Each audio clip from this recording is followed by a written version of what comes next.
Start कर देगा।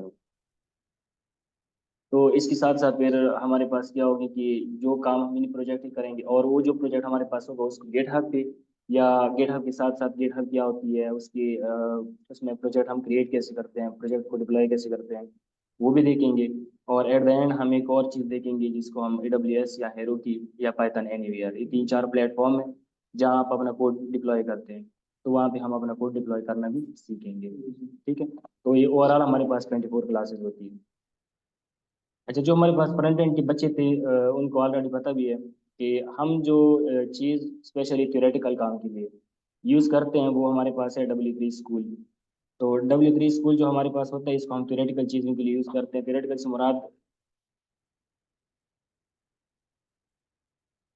मुराद ये होता है कि मतलब एक तरीके से हमें जाना हो, कोई चीज़ रह ना जाए, तो उसके लिए हम ये पाइथन W3 स्कूल हमारे पास है। ये जितना भी ये चीजें हैं इसके अंदर ये सारा कुछ हम कवर कर लेंगे। साथ साथ ये सिर्फ पाइथन है, जो जेंगो होगा वो हम प्रोजेक्ट बेस्ड काम करेंगे उस पर। ठीक है, पाइथन हम यहाँ से कर लेंगे, तकरीबन ये सारा कुछ हम 6 क्लासेस में कवर करने की ट्राई कर लेते हैं। एंड पे जो ये मैटप्लॉटलिब है, ये नमपाई, पैंडास, ये सीपाई, इसको हम 2-3 लेक्चर में कर लेंगे, लेकिन जल्दी जल्दी, क्योंकि ये मशीन लर्निंग डेटा साइंस के रिलेटेड है, इनके साथ हमारा कोई ताल्लुक नहीं होता ज्यादातर। जो जेंगो है इसको हम इसकी बगैर करेंगे, लेकिन डिटेल से करेंगे। और इसमें एक मिनी प्रोजेक्ट मैं क्रिएट करूंगा साथ साथ यहाँ पे, और एक मिनी प्रोजेक्ट जो आप लोग मिनी कह दो या पूरा प्रोजेक्ट कह दो, जो LMS के रिलेटेड होगा या E-कॉमर्स के रिलेटेड होगा, या आप लोगों ने फ्रंट एंड की जो कोड लिखा हुआ है वो ऐड करना है और कैसे करनी है, सारा कुछ बूटस्ट्रैप इसके अंदर कैसे सेट होती है, तो वो सारा कुछ हम जेंगो के अंदर कर लेते हैं। अच्छा, स्टार्ट करते हैं। सबसे पहले आप लोगों में से कोई मुझे बता सकते हैं प्रोग्रामिंग क्या होती है? हाँ, बताओ। तो प्रोग्रामिंग एक लैंग्वेज एक ऐसी जिससे करके हम कंप्यूटर के साथ कम्युनिकेट कर सकते हैं। ऐसी लैंग्वेज प्रोग्रामिंग लैंग्वेज अंडरस्टैंड नहीं, वो तो प्रोग्रामिंग लैंग्वेज में ना, प्रोग्रामिंग का मतलब होता है सेट ऑफ इंस्ट्रक्शन। ठीक है, सेट ऑफ इंस्ट्रक्शन से क्या मुराद? जैसे अभी मैं उर्दू बोल रहा हूँ, अब उर्दू एक सेट ऑफ इंस्ट्रक्शन है जो कि किसी ने दिया हुआ है कि एक अलिफ होता है, बे होता है, फिर इनको मिलके फिर एक वर्ड बन जाती है, फिर कुछ वर्ड आपस में मिलके फिर वर्ड हमारे पास क्या बन जाती है, एक जुमले बन जाते हैं। वो जुमले ऐसे होते हैं जो मैं जो बोलता हूँ वो आपको आगे अंडरस्टैंड होती है, क्योंकि वो सेट ऑफ इंस्ट्रक्शन जो है वो आपके पास भी है, मेरे पास भी है। इसलिए मेरे और आपके बीच में जो कम्युनिकेशन हो रही है हमें एक दूसरे को समझ आ रही होती है। अब जो हमारे पास कंप्यूटर होते हैं, तो कंप्यूटर एक सेट ऑफ इंस्ट्रक्शन उसको हम ऐसे देंगे, क्योंकि हम फ्रंट एंड पे जो इंसान होते हैं उसे इंग्लिश की समझ आ जाती है, तो हमारा सेट ऑफ इंस्ट्रक्शन क्या हो गया? इंग्लिश हो गया। अब कंप्यूटर का जो सेट ऑफ इंस्ट्रक्शन है वो है 0-1 के फॉर्म में, बाइनरी में। जो कंप्यूटर जो भी काम कर लेते हैं वो 0-1 के फॉर्म में कर लेते हैं। तो हमने कुछ ऐसा काम करना है कि हमें अपनी अंग्रेजी जो है, जो हमारा इंग्लिश है, इसको हम कन्वर्ट कर ले किस में, कोई ऐसा सेट ऑफ इंस्ट्रक्शन सेट कर ली जिसको हम कन्वर्ट कर ली 0-1 के फॉर्म में, ताकि हमारा जो कंप्यूटर है वो उसको समझ समझ सके। और आगे से कंप्यूटर जो हमें 0-1 में रिस्पॉन्स देते हैं उसको हम दोबारा इंग्लिश में कन्वर्ट करके, ताकि वो हमें भी समझ आ जाए। तो इस काम के लिए कोई भी प्रोग्रामिंग लैंग्वेज इंट्रोड्यूस किया गया है। अब प्रोग्रामिंग लैंग्वेज में हम सेट ऑफ इंस्ट्रक्शन यहाँ पे दे देते हैं, कन्वर्ट कैसी होती है, ये बैकएंड पे एक कंपाइलर या इंटरप्रेटर चल रही होती है, जो कि नॉर्मली C++ या सी पे बन जाती है, क्योंकि पाइथन की भी 1% C++ या सी पे बनी हुई है जो कि फास्ट होती है। तो वो हमारा जो इंग्लिश है इसको कन्वर्ट करता है 10 के फॉर्म में, और जो हमारा 10 है उसको कन्वर्ट करते हैं इंग्लिश के फॉर्म में, तो हमें चीज़ें सामने नजर आ जाती है और हमें समझ भी आ जाती है। तो प्रोग्रामिंग लैंग्वेज इसको कहते हैं। तो इस तरीके से हमारे पास प्रोग्रामिंग लैंग्वेज डिफरेंट टाइप की होती है, जो कि इसमें से पाइथन भी फेमस एक प्रोग्रामिंग लैंग्वेज है, और इसके साथ साथ जावा एक फेमस प्रोग्रामिंग लैंग्वेज है, सी हो गया, C++ हो गया, C# हो गया, जावा स्क्रिप्ट हो गया। तो ये सारे जितने भी है ये सारी प्रोग्रामिंग लैंग्वेज है जो कि हमने चूज करना है और इसमें हमने काम करना है, वो हमारे पास है पाइथन। अब पाइथन प्रोग्रामिंग लैंग्वेज क्यों चूज किया गया है और इसके फायदे क्या हैं? सबसे पहले जो बेनिफिट है इसका, आप लोगों में से किसी ने C++ जावा वगैरह किया भी होगा, तो जो बाकी प्रोग्रामिंग लैंग्वेज है उनकी सिंटैक्स अगर आप देखें तो वो थोड़ी सी मुश्किल होती है। ठीक है, अगर एक छोटा सा काम आप करोगे तो वो आपको काफ़ी मतलब काफ़ी काम आपको करके डॉट वगैरह लगा के एरर शेरर बहुत ज़्यादा आके तो आपको करनी पड़ती है। Python as compare to Java या C++ आसान बहुत है। सबसे पहली बात इसके अंदर ये है। दूसरा ये है कि न्यूमेरिकल काम जितनी भी होती है, लाइक मैथमेटिक्स की जितने भी काम होते हैं, उन सब के लिए जो पाइथन है वो बहुत ज़्यादा तेज भी है, फास्ट भी है और काम भी आता है। जो तीसरी इसकी अच्छी खूबी है वो ये है कि इसकी कम्युनिटी बहुत लार्ज है। कम्युनिटी लार्ज से मुराद इसको आपको इंटरनेट से बहुत हेल्प मिल जाती है, कोई भी काम आपको इंटरनेट से लाजमी इसका मिल जाता है। और इसके साथ साथ कम्युनिटी लार्ज से मुराद दूसरा भी ये होता है कि इसके अंदर छोटे मोटे हर एक काम के लिए लाइब्रेरी बन जाती है। लाइब्रेरी क्या होती है, जिसके अंदर बना बनाया कोड हुआ होते हैं, और वो साथ साथ हम कोड फॉलो करते जाते हैं, हमें फ्री कोड मिल जाता है, सिर्फ उस लाइब्रेरी को इंपोर्ट वगैरह करना, जो कि आगे हम देख लेंगे। अच्छा, Python is a popular programming language, जो कि ज़्यादा मशहूर है, और आजकल 2022 21 22 23 ये दोनों में काफ़ी ऑन डिमांड रहा, डेटा साइंस, मशीन लर्निंग और वेब डेवलपमेंट में। Python can be used for a server to create a web application. हमारे पास दो ये चीज़ अब डिस्कस कर लेते हैं कि सर्वर साइड क्या होती है, बैक एंड क्या होती है, फ्रंट एंड क्या होती है। ये भी मैं थोड़ी देर बाद आप लोग को बता देता हूँ। तो जो पाइथन होते हैं ये हमारे पास वेब डेवलपमेंट में सर्वर साइड के लिए यूज होता है, फ्रंट एंड के लिए यूज नहीं होता। सर्वर साइड से मुराद बैक एंड के लिए यूज होता है। अब पाइथन हमारे पास मैं पहले देख लूँ मेरे पास पड़ा है, तो हम अभी देख लेते हैं कि पाइथन को हम इंस्टॉल कैसे करते हैं अपने सिस्टम के अंदर। और जब अपने सिस्टम के अंदर इंस्टॉल करते हैं तो इसके साथ एक आईडीई जो हम इंस्टॉल करते हैं, मेरे पास ऑलरेडी इंस्टॉल है, तो मैं पहले इसको अनइंस्टॉल करता हूँ।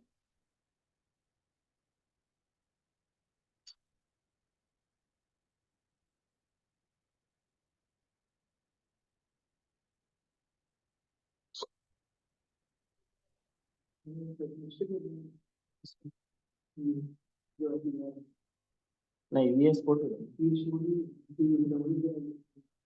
वो बता दूंगा ना सर, मैं पहले इंस्टॉल कर लूँ दोनों चीज़ इसी।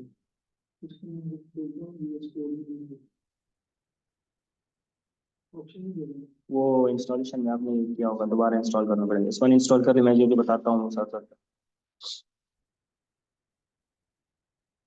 अच्छा, अभी हम पाइथन को मैंने अनइंस्टॉल कर लिया, ताकि मैं दोबारा इंस्टॉल कर लूँ, तो आप लोगों के साथ साथ फॉलो करना है कि मैं कैसे कर रहा हूँ।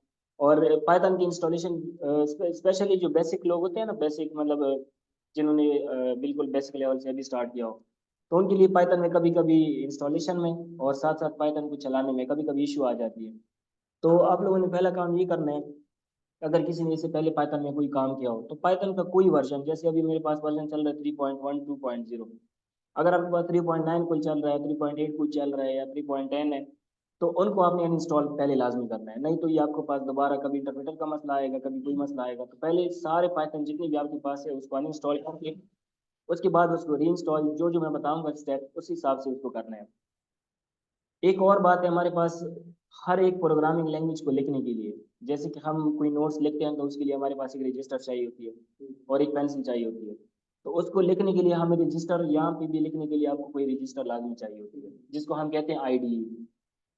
अब आईडी में आप यहाँ से नोट पैड जो आपका होगा, इसमें भी आप लिख सकते हैं, प्रोग्राम रन भी हो जाती है। और इसके साथ साथ आप वीएस कोड में भी है, लाइमस्टोन में, और इसकी पाईचार्म में, जो कि यहाँ पे मेरे पास है भी, ये पाईचार्म है। तो इन सब को आप लोग फॉलो कर सकते हैं। फिलहाल हम यहाँ पे जो फॉलो कर रहे हैं वो हमारे पास है वीएस कोड। ठीक है, वीएस कोड को मैंने इंस्टॉल कर लिया। अब वीएस कोड को भी साथ साथ कर लेंगे कि वीएस कोड को हम इंस्टॉल कैसे करते हैं। और जब वीएस कोड इंस्टॉल हो जाएगा तो उसके साथ हमारे फिर जो पाइथन होगा, तो पाइथन को उसमें हम कैसे लेके आएंगे।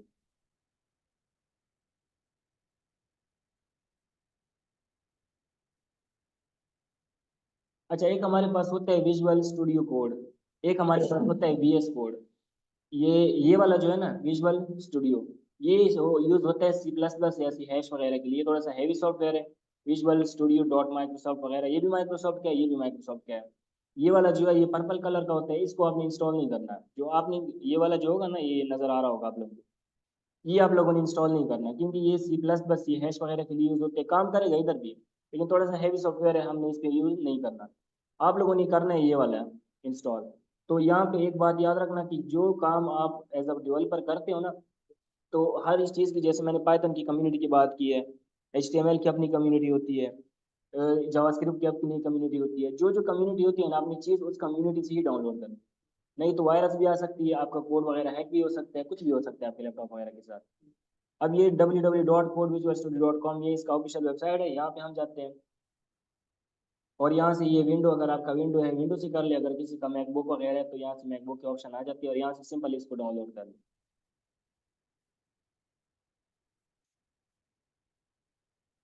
तो यहाँ से ये डाउनलोड हो जाएगा। उसके बाद जब ये डाउनलोड हो गया तो ये मेरा अनइंस्टॉल सक्सेसफुली हो गया। अब मैं यहाँ पे देखता हूँ मेरे पास पाइथन का कुछ भी नहीं पड़ा होना चाहिए, देखिए मेरे पास पाइथन का कुछ भी नहीं है। तो विजुअल स्टूडियो कोड मैंने डाउनलोड कर लिया। अब मैं कर लेता हूँ साथ साथ पाइथन। तो यहाँ पे आप लोगों ने लिखना है python.org, ये इसकी ऑफिशियल वेबसाइट है। इस ऑफिशियल वेबसाइट पे आप लोगों ने जाना है और यहाँ से जो लेटेस्ट वर्जन इस टाइम चल रहा होगा ना, मे बी जैसे ये हमारा अभी फिलहाल जो टाइम चल रहा है इसमें 3.12 चल रहा है, तो ये मे बी कुछ 2-3 दिन बाद या 2-3 हफ्ते बाद ये चेंज हो जाएगा, 3.13 में चेंज हो जाएगा। तो जो आपका लेटेस्ट वर्जन चल रहा होगा वो आप लोगों ने डाउनलोड करना है, क्योंकि ये टाइम के साथ चेंज चेंज करते रहते हैं, और आप लोगों ने लेटेस्ट वाला ही डाउनलोड करना है।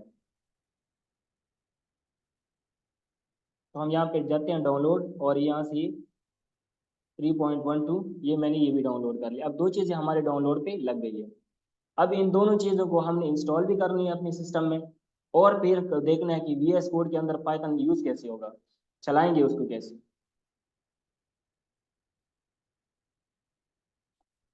तो थोड़ा सा वेट कर लेते हैं। अच्छा, जब तक ये होगा तो हम थोड़ा सा पाइथन के बारे में और देख लेते हैं। अच्छा, Python is a popular programming language.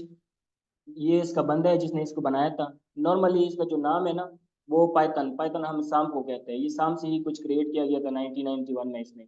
तो स्टोरी के बारे में हम नहीं जानते कि आगे क्या हुआ था क्या नहीं हुआ था। यूज किस काम के लिए होता है? ये वेब डेवलपमेंट के लिए यूज होता है, जो कि हम करेंगे सर्वर साइड किया किसको कहते हैं? बैकएंड को। सॉफ्टवेयर डेवलपमेंट जिसको हम डेस्कटॉप डेवलपमेंट कहते हैं, जो कि हमारे कंप्यूटर के ऊपर जो डेस्कटॉप बनती है, इस काम के लिए भी यूज होते हैं। मैथमेटिक्स के लिए बहुत ज़्यादा यूज होते हैं। डेटा के लिए यूज होते हैं। सिस्टम स्क्रिप्टिंग स्क्रिप्टिंग इसका मतलब ये होता है वेब स्क्रैपिंग, या किसी भी चीज़ से आप कोई चीज़ उठा रहे हैं, जैसे कि ट्विटर से आप कोई डाटा उठाते हैं, या आपका फेसबुक से कोई डाटा उठाते हैं, स्क्रैप करना, उस काम के लिए भी पाइथन एक फेमस प्रोग्रामिंग लैंग्वेज है जो कि यूज भी होता है।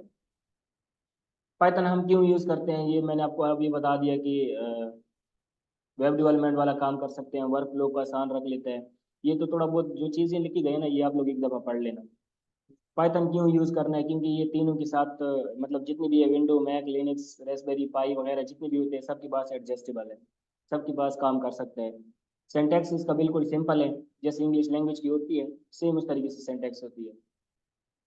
अगर आप लोगों ने C++ वगैरह में कोई काम किया होगा तो आपको एक सिंपल सा अगर सी इन सी आउट करना होगा कोई चीज़, तो आपको हैश इंक्लूड आई स्ट्रीम वगैरह, फिर उसके बाद इंट मिन, फिर आपको कोई वैल्यू सी आउट सी इन करनी पड़ेगी, उसके बाद बड़ी मुश्किल से आपके पास वो चीज़ सामने आ जाती है। यहाँ पे सिर्फ एक लाइन आप कोड इंग्लिश में लिखो, और आपके सामने वही हेलो वर्ड जो हम डाउनलोड क्या कहते हैं आउटपुट निकालते हैं, वो आपको आराम से आउटपुट उसका मिल जाता है। Python runs interpreter system, meaning the code is executed as soon as it is written। Fast होता है ये। फास्ट, अगर कोई आपसे पूछ भी सकता है, ये अक्सर इंटर्नशिप की इंटरव्यू में पूछी भी जाती है कि पाइथन एक प्रोग्रामिंग लैंग्वेज है जो कि फास्ट क्यों है। इसकी फास्ट की एक रीज़न ये होती है क्योंकि C++ जो होती है ना, ये बहुत फास्ट लैंग्वेज है। इसकी जो इंटरप्रेटर लिखी गई है ना, वो बैकएंड पे इसकी इंटरप्रेटर C और C++ में लिखी गई है, इसीलिए ये थोड़ी सी फास्ट प्रोग्रामिंग लैंग्वेज है एज कम्पेयर टू अगर बाकी देखा जाए। तो बैकएंड में जैसे कोडिंग C++ वगैरह में है, तो मतलब वो वो थोड़ी सी एडवांस लेवल की चीज़ होती है ना, जिसको हम TPL कहते हैं। ये मास्टर और PhD लेवल में एक सब्जेक्ट है जो कि अभी हमने पढ़ी भी है। ये उसके अंदर होते हैं कि आप एक प्रोग्राम के अंदर इंटरप्रेटर कैसे लिखते हैं, मतलब जो भी प्रोग्रामिंग लैंग्वेज बन जाती है ना, ये तो हमें समझ आ रही है कि मैं यहाँ कोड लिखता हूँ, वेबसाइट पे उसके अंदर चेंजेस आती है। अब इस कोड के पीछे क्या कहानी है, वो एक अलग सी कहानी होती है, जो कि हमारे पास दो टाइप की प्रोग्रामिंग लैंग्वेज होती है, मशीन लेवल, ये उसमें इंटरप्रेटर हमारी लिखी जाती है। तो इस चीज़ को हम दोबारा प्रिंट कर लेंगे जब दोबारा आएंगे। पाइथन की समझ आई है? अच्छा, अब ये हमारे पास पाइथन इंस्टॉल हो गया, और ये दूसरा हमारे पास IDE जिसको हम कहते हैं ये अभी तक हुआ नहीं, VS कोड की IDE हमने इंस्टॉल कर लिया। अब स्टेप बाय स्टेप हम पाइथन को इंस्टॉल कर लेते हैं। इधर डाउनलोड पे मैं आ गया हूँ, यहाँ पे मैंने इसके ऊपर डबल क्लिक कर लिया।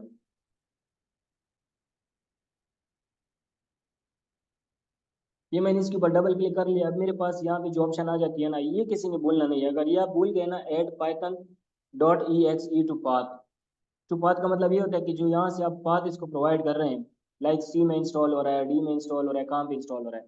अगर यहाँ से इसको आपने सेलेक्ट नहीं किया तो इसका जो इंटरप्रेटर होगा या इसकी जिस आईडी में आप इसको यूज़ करते हैं या जिस सिस्टम में इसको आप यूज़ करते हैं उसको वो पाथ नहीं मिलेगा, तो पाइथन आपका नहीं चलेगा। ये अब सबसे पहले मैंने यहाँ इस पर क्लिक कर लिया। दो ऑप्शन होते हैं हमारे पास, इंस्टॉल नाउ भी आप कर सकते हो, यहाँ से सिंपल इंस्टॉल नाउ पे क्लिक कर लो। आगे जो जो ऑप्शन आपके पास आएगा उस पर भी कर सकते हैं, लेकिन एक एरर होता है जिसको हम कहते हैं पिप इज नॉट रिकॉग्नाइज्ड, जो कि आगे मैं आपको बता देता हूँ पिप क्या होता है और पिप इज नॉट रिकॉग्नाइज्ड वाले एरर का मतलब क्या होता है। ऑनलाइन आवाज आ रही है, समझ आ रही है?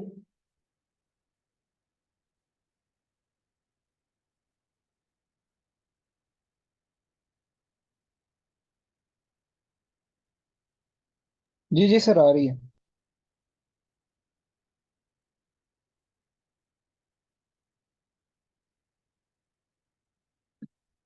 अच्छा, तो यहाँ पे पिप वाली जो इशू है उससे बचने के लिए हम यहाँ पे क्या करते हैं, इंस्टॉल नाउ नहीं, हम करते हैं कस्टमाइज इंस्टॉलेशन। तो कस्टमाइज इंस्टॉलेशन मैंने कर लिया, ये आप एक दफ़ा देख ले, ये चेक चारों आपके पास चारों चेक होनी चाहिए। उसके बाद मैंने कर लिया नेक्स्ट। उसके बाद इस पे ऊपर ये जो ऊपर चेक आपको नजर आ रहा है, इस चेक के ऊपर भी आप क्लिक कर ले। और यहाँ से अभी ये जो पाइथन, अगर मैं ये काम ना करूँ ब्राउजर वाला, तो मेरा पाइथन सी, सी के अंदर प्रोग्रामिंग फाइल, उसके अंदर पाइथन 312 जो कि हाइड होगा। पिप का अगर आपको इशू आ गया तो ये पाइथन जो आपने इंस्टॉल किया है इसके अंदर जो फाइल पड़ी है ये आपको ढूंढने में काफ़ी मसला होगा, फिर आपको कुछ कोड वगैरह करना पड़ता है, जो हाइड चीज़ है उसको अपने सामने रखना है। तो उससे बचने के लिए फिर हमने क्या किया, इंस्टॉल नाउ नहीं, नीचे कस्टमाइज इंस्टॉलेशन किया और यहाँ से मैं ब्राउज कर रहा हूँ। अब यहाँ से मैंने ब्राउज कर लिया, तो मैं क्या कर रहा हूँ, मैं सी के अंदर पीसी के अंदर जाता हूँ। पीसी के बाद मेरे पास ये सी फोल्डर है, इसके अंदर जाता हूँ। और यहाँ पे जैसे ये पाइथन py3 मैंने पुराना इसका सेव किया, मैं पहले इसको डिलीट करता हूँ। और यहाँ पे मैं इसके अंदर एक न्यू फोल्डर क्रिएट करता हूँ जिसका नाम मैं रखता हूँ py312, इस तरह कोई p312 मैंने इसका नाम रख लिया। और यहाँ से मैंने इसको ओके कर लिया। ओके के बाद ये मेरी बात का पता चल गया कि अब मुझे ये पता चल रहा है कि मेरा पाइथन इंस्टॉल कहाँ होगा। इंस्टॉल कर लिया, और ये सेम थोड़ा सा टाइम लगेगा क्योंकि इसके अंदर चीज़ें होगी। तो ये जब इंस्टॉल होगा तो उसको चेक कैसे करेंगे कि इंस्टॉल है या नहीं है, और उसके बाद हम देखते हैं पिप का इशू। ये हमारे पास क्या हो गया, हमने अपने सिस्टम के अंदर पाइथन को इंस्टॉल कर लिया। अभी ये हमारे पास दूसरा चीज़ है, जो कि एक चीज़ हमारे पास थी पाइथन, और दूसरी चीज़ हमारे पास है VS कोड की आईडी। तो VS कोड की आईडी सिंपल है, इसके ऊपर मैंने डबल क्लिक कर लिया।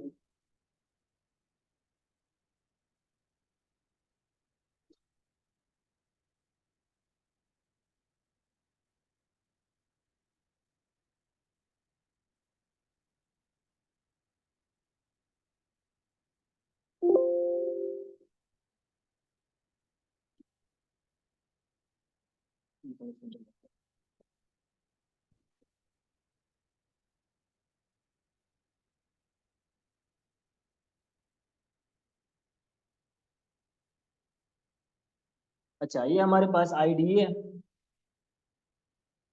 इसका इंस्टॉलेशन सिंपल है, जैसे नॉर्मली हम सिंपल चीज़ इंस्टॉल करते हैं। आई एक्सेप्ट कर लिया, क्योंकि जो आपकी चीज़ है कम्युनिटी लाइसेंस वगैरह जो भी चीज़ है इसको मैंने एक्सेप्ट कर लिया, नेक्स्ट कर लिया। अच्छा, जो अभी आपके पास आइकन शो नहीं हो रहा था उसकी इसलिए नहीं शो हो रहा था कि आपने इसके ऊपर क्लिक नहीं किया था। इसके ऊपर क्लिक करोगे ताकि आप राइट क्लिक जब करोगे तो कोड के अंदर इसको आप आराम से ओपन कर सकते हैं। नेक्स्ट कर लिया, इंस्टॉल कर लिया, सिंपल। ये बिल्कुल सिंपल है, सिर्फ एक चीज़ है जो कि चेक के आपके ऊपर करना है क्लिक, एक चेक करना है, बाकी सिंपल इसको इंस्टॉल कर ले, हो जाएगा ये।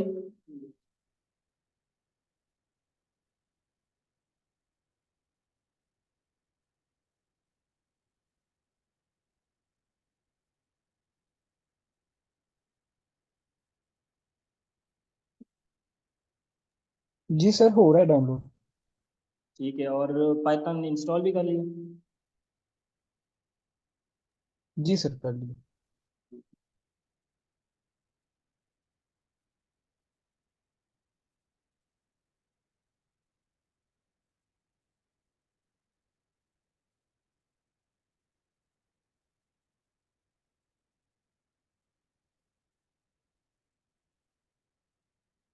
अच्छा, अब VS कोड हमारे पास इंस्टॉल हो गया।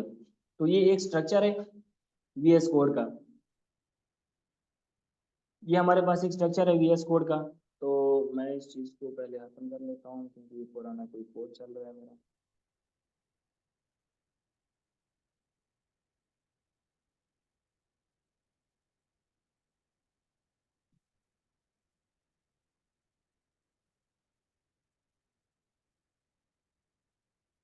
वो जो चेक था ना, अगर उसके ऊपर आपने क्लिक किया होगा तो ये चीज़ आपको यहाँ पे नज़र आ जाएगी।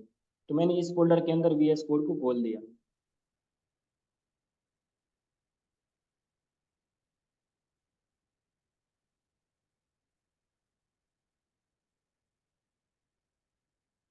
अच्छा, अब हमारे पास ये है VS कोड का स्ट्रक्चर। इसमें क्या क्या चीज़ें होती है, यहाँ से हम कोई फाइल क्रिएट कर सकते हैं। कोई भी फाइल आप क्रिएट कर ले, उसके लिए आपको उसकी फाइल की एक्सटेंशन देनी पड़ती है। लाइक अगर HTML की फाइल है तो उसके लिए आपको .html लिखना पड़ेगा। अगर पाइथन की फाइल है तो आपको यहाँ पे .py देना पड़ेगा। अगर जावास्क्रिप्ट की फाइल है तो यहाँ से आप जावास्क्रिप्ट की फाइल दे सकते हैं। उसके बाद हमारे पास ये दूसरा ऑप्शन जो होता है, यहाँ से आप फोल्डर क्रिएट कर सकते हैं। फोल्डर किस लिए यूज होती है, लाइक आपने एक एक चीज़ को अलग-अलग करनी है, एक एक प्रोजेक्ट को अलग-अलग बनानी है, तो यहाँ से आप डिफरेंट टाइप की फोल्डर भी बना सकते हैं। उसके बाद हमारे पास यहाँ पे ये 3 डॉट लगी हुई है। 3 डॉट के बाद हमारे पास यहाँ पे एक रन का ऑप्शन है, जिसकी मदद से आप कोड को रन कर सकते हैं, या ये आपको यहाँ बता रहे हैं F5 से आप ये रन कर सकते हैं। और यहाँ से हम टर्मिनल को ही खोल सकते हैं। ये टर्मिनल यहाँ पे आपने खोल दिया। ये टर्मिनल आपको कहाँ पे काम आएगा, जब हम जेंगो करेंगे तो इस टर्मिनल से हम लोकल सर्वर को चलाएंगे। सर्वर क्या होती है, जहाँ पे आपका प्रोग्राम रन कर रहा होगा। ठीक है। उसके बाद हमारे पास आती है, यहाँ से कोई फोल्डर आप हाइड वगैरह कर सकते हैं, जो भी फोल्डर आपके पास यहाँ पे होगा। हाँ जी, क्लास।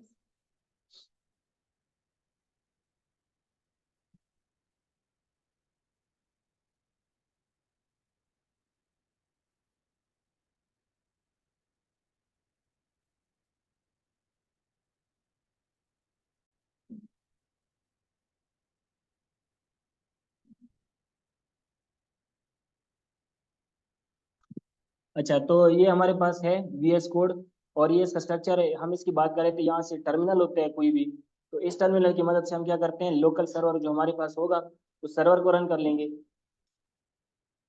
और यहाँ से आपने जो भी कोड लिखा गया है, जो भी कोड आपने किया हो, उस कोड को आप यहाँ से रन वगैरह क्या नाम है, सर्च वगैरह कर सकते हैं। जो चीज़ आपने फाइंड करनी हो यहाँ से सर्च कर सकते हैं। और एक हमारे पास एक चीज़ होती है डिबगिंग। डिबगिंग या रन डिबगिंग, इसलिए डिबगिंग का किसी को पता है क्या होती है, क्या होती है डिबगिंग? प्रोग्राम के अंदर आपकी सर अगर कोड में से बग्स निकाल देते हैं, प्रॉब्लम्स निकाल देते हैं। तो दोबारा सही करके रन करना।